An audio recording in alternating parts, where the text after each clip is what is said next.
Good morning, everybody. Welcome to Options Trading for Income Weekly Update for April 13th, 2015. Before we get going, we would like to remind you that this presentation is for educational purposes only.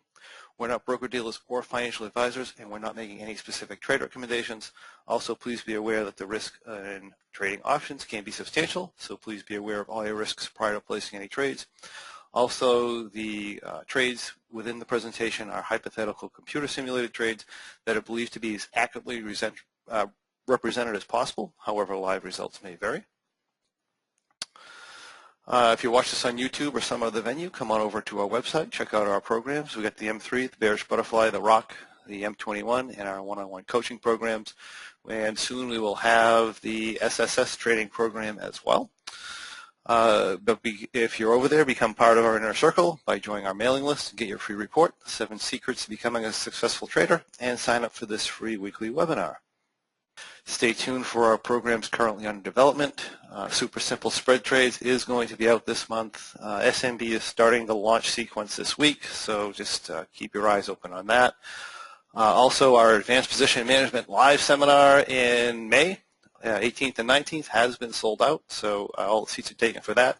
However, don't fret, we will have our online course available probably sometime mid-June 2015, so that should be available for you guys later. Also, we have the Trading Triangle book coming out in the fall, quickly followed by the Trading Triangle online course. And we're going to have directional spread trades later in the year. So lots of good stuff coming out for 2015. So it should be a great year. Let's move on to a couple of issues here that I wanted to discuss. First of all, I think some of you are aware of the option view issue that we have going on, where the profits and losses are where they're losing profits, previously gained profits and losses when they're doing trades. There is a correction for that helps sometimes. So I'm just going to come up into option view for a second. So here, sometimes when you've done your trades and you've had to trade out of a trade and make another one, the profit and loss goes off. One of the things that you can do is you can come into your T-log here and make your first trade. So just go into back trade and make your very first trade, something that's way out of the money as far as a call option goes. And this goes whether you've traded call options or not. And you can just buy one of these and convert that as your very first trade from a time standpoint in the position. And that tends to correct the profit and loss, or at least keep it closer. Option View is aware of this problem. They have been denying it for a little while, but they finally admitted, yeah, we have a problem with the new update, and they're in the process of repairing that. Hopefully that'll be repaired this week, but just be aware that that is actually present in this month's trades, and you might want to verify your actual profit and loss with your broker. Also, usually from what I've seen, the reports have been right, so if you hit the reports button and you actually hit your combined tab up here, the profits and losses I've seen, at least I've heard from everybody, is that these profits and losses have been correct. So just be aware that issue's out there, and they are working on it to correct it. So that's what we have with that. Now that that's over with, let's just kind of go over to the markets and see what's going on there. So we have, last week we were at support levels here, maybe a little bit above support levels on the SPX, the NDX, and the Dow. Wasn't sure if those, we're kind of in waiting mode to see if the support levels are going to hold and bounce, or if they're going to break down, or what. Obviously, we got a bounce, and we're on our way to our resistance level up here at 2120. That being the case, I would continue to be bullish in the markets until the S&P hits this 2120 area. If we take a look at the Dow here, we are coming down into this downtrending line, so it may stop there, but it's more likely to come to around 18.2 before the markets roll over. And as far as the NASDAQ goes, again, it's very likely that we come up into this 4,500 area. That being the case, that's likely to pull Russell. I would say it's very likely to pull us over this 1270 area and push us up towards the 1280 area. Depending on how the other indices react to the resistance levels, I think that they're going to sell off at those levels if they even get there. If that's the case, then we're probably going to get a retracement in the Russell after that, back down to the 1260 area. We'll have to watch that for timing, but that's what I'm thinking. So shorter term bullish on the markets, long term bullish as well, but I think we're going to run up into here and then probably back off for now. Just some comments on the option view issue. The best way this Andy has found is to buy one share of a low price stock such as Cisco or Intel. And I also have a question: is doesn't the problem make the T+0 line inaccurate? Not really, because if you come in and you buy a call so far out of the money, it doesn't really make that much of a difference. It makes a difference at a really, really high level, but if the market actually gets there, you can go back and buy a higher level call or something like that. But or you can try what Andy's suggesting is to go ahead and do that. Okay, with Apple being added to the Dow, doesn't that mess up the trend lines for price movement, support and resistance? Yeah, I mean that may or may make a difference for a little while on our support and resistance levels, but it's all we have to go by, so I'm going to go ahead and do that. On the Dow, I mean, we still pay attention to where that is, and like I said, we're paying attention to the SPX, the Dow, and the NASDAQ to kind of get an idea when the Russell may reverse. Okay, so that's what we're thinking on the markets anyway. So moving on to our trades, let me switch over to the M3 actually. So for our April M3. This did have a little bit of action this week, so let's take a look at what's going on. Even though we didn't get a whole lot of movement in the markets, let me clear the trades. This is what we look like at the end of the day on Monday. Technically, at this point, I was actually due for an adjustment here because my Vega is positive, and I'm slightly over -50 with the price out of the tent. If we take a look at our analyzed graph here. However, I missed that day, so I didn't do anything. I did, however, do that adjustment the following day. So if we come to Tuesday, prior to adjustment, we continued to have our negative delta problem got worse, our positive Vega problem got worse, obviously. So we just came in here and did some verticals. We did 2 1220 1240 put verticals and 3 1230 1240 put verticals. If I move this ahead a half an hour, you can see that we moved here to have 5 shorts at 530, 5 shorts at 1240. Puts us into -33 delta, which is reasonable. Vegas negative again, and a position that looks like this. So that was good for the day. The following day here, we had a continued up move. So we made a roll. So if we go to before adjustment here on Wednesday, right, market's up over, or at least to 1260, which is technically our roll point. I could have tried to straighten this out with some verticals, and maybe got my Vega negative, but that would have brought my delta positive without rolling my longs higher. So it was roll time. We went ahead and did that. We rolled from 1200 butterflies up to 1220 butterflies, and I'll show you the verticals we put in there. So you can see we rolled our shorts from 1200 to 1220, and now we have 3 1220, 1250 verticals, 7 1220, 1260 verticals. Our delta is a little over -50, but I believe we're at the edge of the tent here. Yeah, we're actually inside the tent, so that's fine. Here, our Vega's good, Theta's good, everything's fine there. On Thursday, nothing. I believe the market was down Thursday, so. Yeah, so really nothing here on Thursday. Again, our delta is climbing relatively quickly with very little price movement here, and that's just because we're so close to expiration. And then Friday, of course, we had an up move, and I end up doing some verticals here. I did, let's see, on Friday we did two 1250, 1260 verticals, and we did some 1250, 1270 verticals, or I believe one, starting to take out this wing. I'm not really at a roll point yet. Technically, I'm not at a roll point till 1280 here. In reality, I'm going to have a lot of trouble controlling my VEG at anywhere over 1270 because we're just so close to expiration here. Basically, with this trade, if the market goes up, we'll probably maintain a profit level of around $3,500. If the market comes back, we may get a little bit closer to our target here. But this is the current position as we sit. We'll have to see what the market does. Like I said, I do think the market's going up, so I'm thinking we're more likely going to take somewhere in the 5% range. I am going to make a execution adjustment in this trade and the rock trade this month.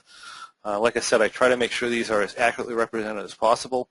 One of the things that is going on this month, which often happens when the market is in the grind-up state that it's in, where we're just kind of getting, if we go back to the Russell, where we're just kind of getting this, constant steady move up without any real pullbacks.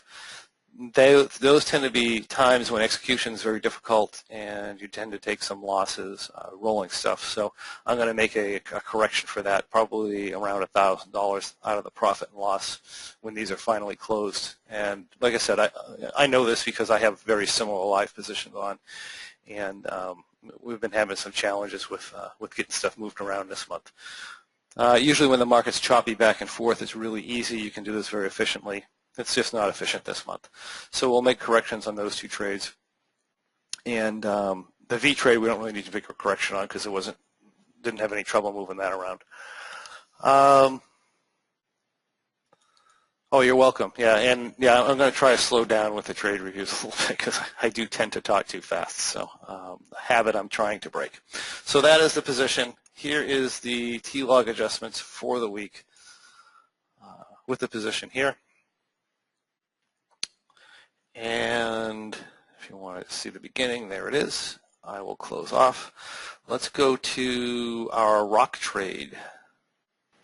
And we'll just go back to Monday here because, let's see, we did have some adjustments on Monday. So we'll go Monday pre-adjustment on the rock trade. So here is what we had coming into the end of Monday. The market was up. We were in a position that looked like this.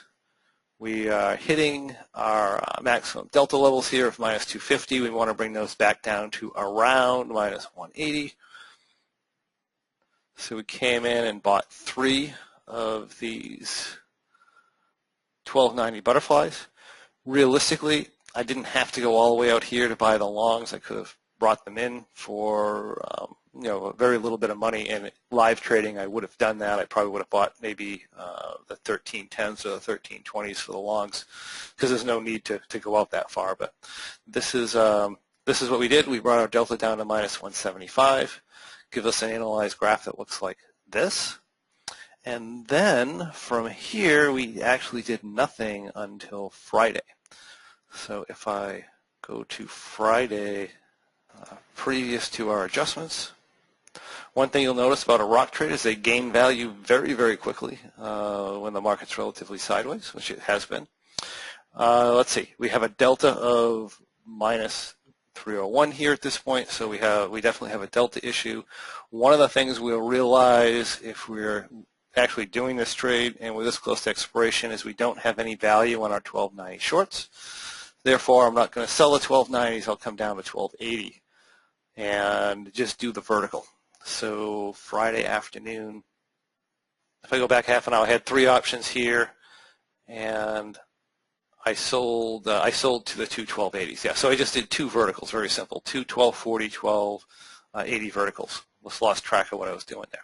Brings us down, in this case, to 162. Put us in a position here last week that looks like this, coming into today. So that is good.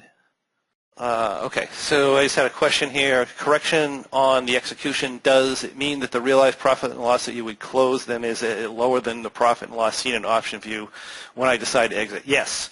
Lewis, I am planning on cutting these back. So if I make $3,000 on the M3 trade, I'm going to cut it back to about $2,000. I think that's a fair representation of what happened this month, judging by what I've done with my live trades. Because, like I said, I know execution's been tough in the last couple weeks. All right, so that is the April rock trade. Again, here is the whole T-log for the April rock trade. And the position is doing well. If we have if we have a flat couple of days, and we may actually exceed our profit target numbers here. If we pull back a little bit, then it'll be very good. If we pull back a lot, we're just going to close this at whatever it happens to be. So in other words, I'm not going to adjust this down at this point. I'll just close the trade out. All right, so if we go to our next trade, that is all we actually have. Oh, no, we have a V Condor open. So let's just go to the V Condor. And that had an adjustment what day? I did not write down, but let's go back to Monday. I believe it was actually Monday.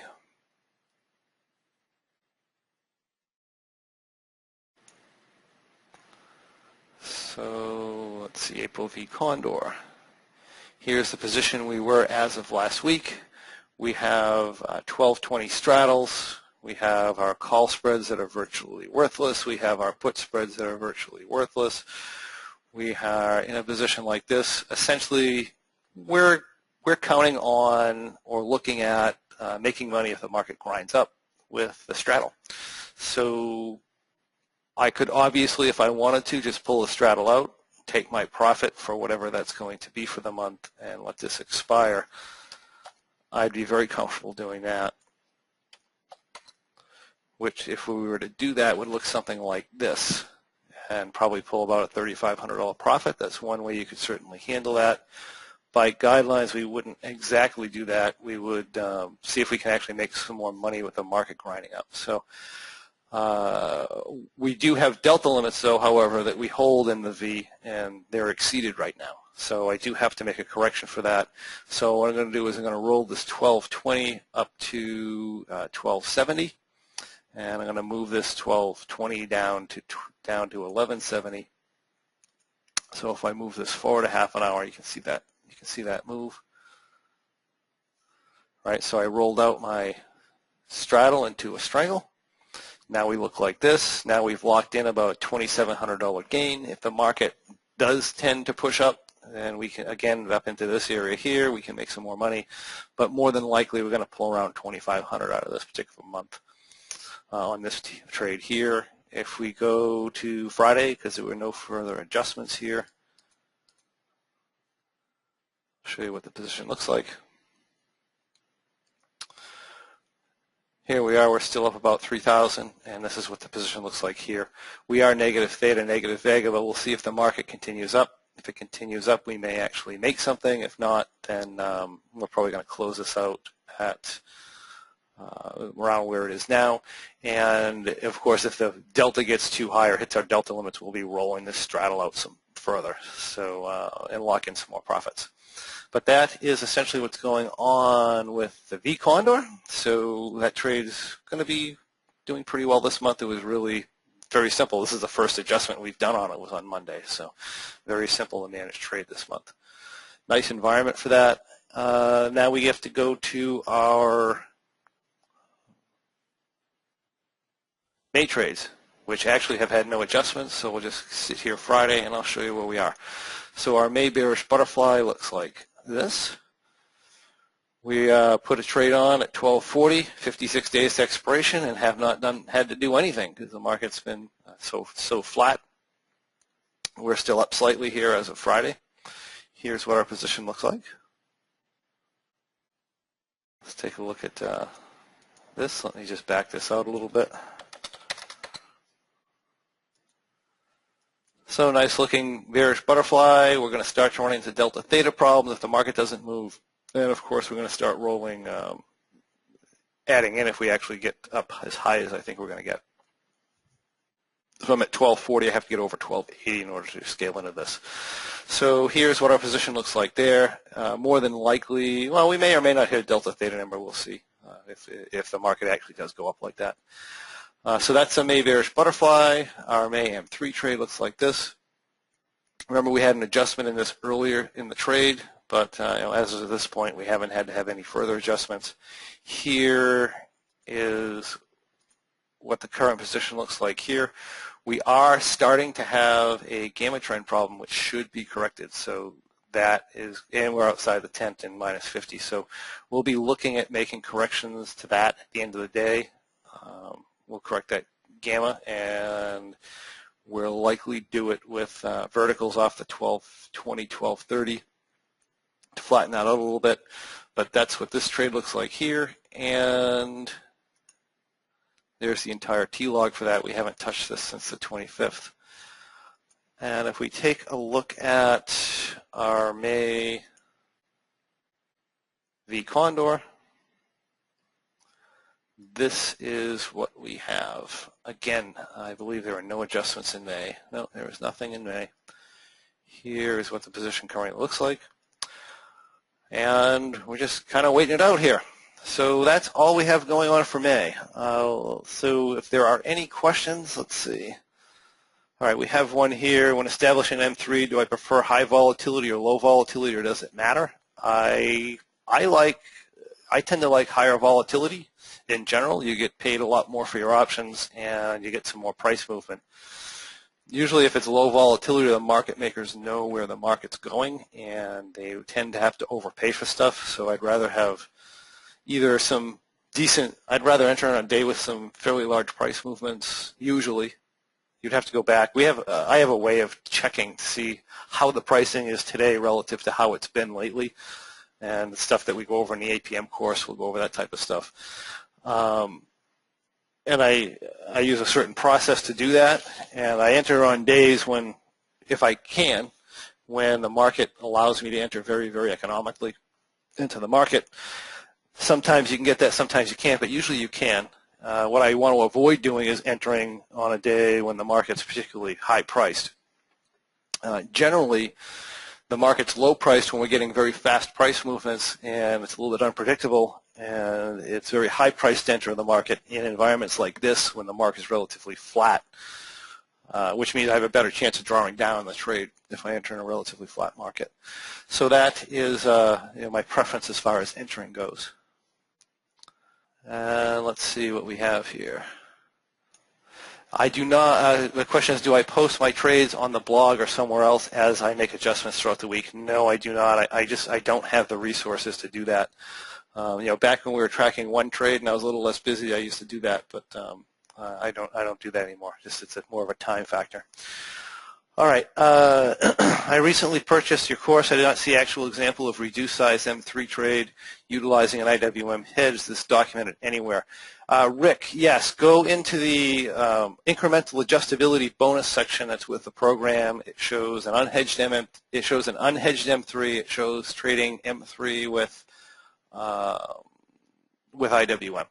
So that's where you should go. As far as option view goes, using option view,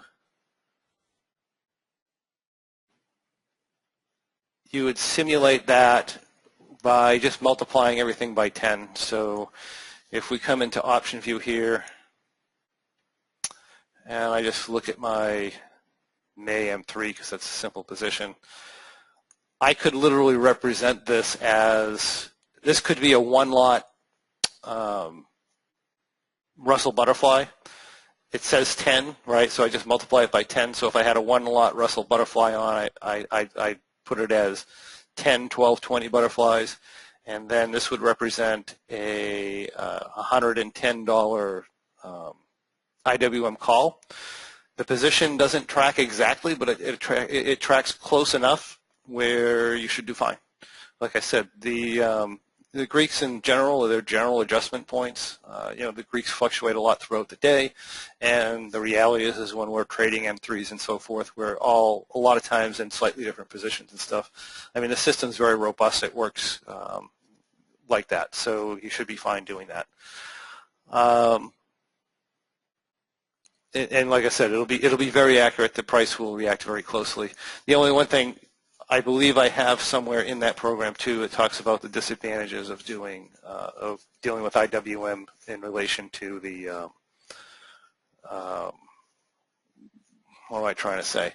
You have a risk of assignment with your short options, so you want to, if you're going to do verticals here, and you're going to do IWM verticals, you want to do put verticals because you want to keep the shorts out of the money as much as possible to reduce your risk of assignment. Also, you have dividends that the IWM pays every quarter. That's going to knock some of your profit and loss down. But like I said, if you're doing a one lot, you're kind of in practice mode here, and that's just some stuff that you need to deal with. One of the things you could do is you could go into an unhedged M3, which is, again, documented in that program. It's very similar to what's here. So hopefully that helps out. What are your ideal conditions for entering a rock trade? My ideal conditions are a grinding up market that is not likely to go much more than 30 to 40 points higher. So grinding up lower volatility, it's pretty much the same ideal conditions for a condor. So those would be the conditions for that. Okay, you didn't see using IWM in the bonus section. Yeah, why don't you look again with that, Rick? If you don't see that, email me. I'm pretty sure it's in that section. If it's not, essentially all you're going to do, that's what you're going to do. So if I was going to tell you in the program what you're going to do, as far as monitoring, you'd multiply everything by 10. You would use, for verticals, if you did a vertical at 1220, 1230, you'd do a 122, 123.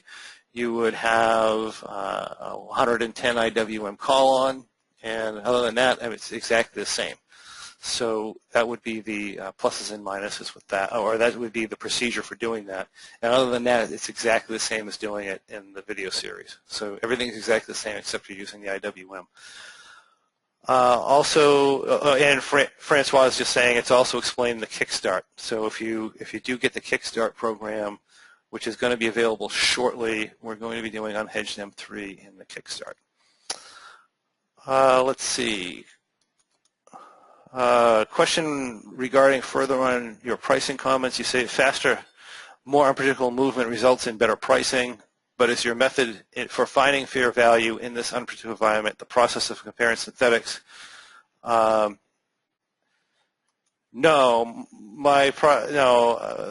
As far as finding fair value, my process in finding whether something's over or undervalued is comparing it from day to day. So I'm going to come in and it's a little lengthy to explain, but I'm going to come in, I'm going to put that position on maybe a week ago. I'm going to track the value of that position and what it should be worth at this particular price level and get an idea of what it's worth. So, I mean, always when we're entering, exiting, or adjusting, we are checking synthetic pricing to see what they're showing us. We're also looking at the pricing over a period of time because, pricing goes up and down throughout the day even without price movement. So, the mid price you're looking at may not represent where the thing's going to sell. So we want to check our synthetics. We want to see where it's been going throughout the day. And if you take that a bit further, you'd want to see how the options that you're buying or selling have been priced throughout the last several days or sometimes even weeks and get an idea of whether things are particularly priced high or low today. Let's see what else we have here. M3, sometimes extra IWM calls are needed. Is this normal when starting? Well, sometimes depending on the. This is just a question regarding M3 entry. Depending on the delta of your butterfly when you enter. Like for example, if I was going to enter this position today, I wouldn't enter at minus 68 delta. So, one of the things I could do to straighten out the delta is to buy another call. Whether this is IWM or Russell, it doesn't matter.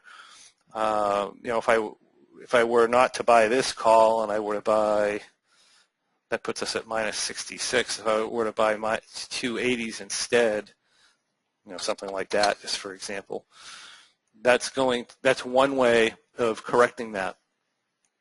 Depending on where you are in the tent, that may or may not cause a volatility issue like it does here. The alternative way to correct that would be to simply add some IWM verticals right off the start. So if this was an IWM entry position, then what I do is I'd come in here and I'd buy. In here I could actually do a Russell vertical, right, because there's enough of them, right? But if I wanted to do something like this, 5 and 5, sorry, -5 and -5. If I wanted to do something more incremental, I would have to do IWM. So if I had to do, again, if I had to do a 10-point vertical, I would sell just one Russell, 1220, 1230, and I'd represent it in here as doing 10 of them. If I needed it adjusted a little bit differently, then I'd come in here, I'd do 5, 122, 123 IWM verticals, and 5, 122, 124 IWM verticals, which would essentially be the same thing. My shorts would be out of the money, so I really don't have a exercise issue. And I would rather have the one IWM call on, because especially if I'm going through a dividend date, because the dividend really won't affect this spread very much. As a matter of fact, it'll hardly affect it at all, but it is going to affect the in-the-money long call, so I'd rather be in that. Hopefully that helps.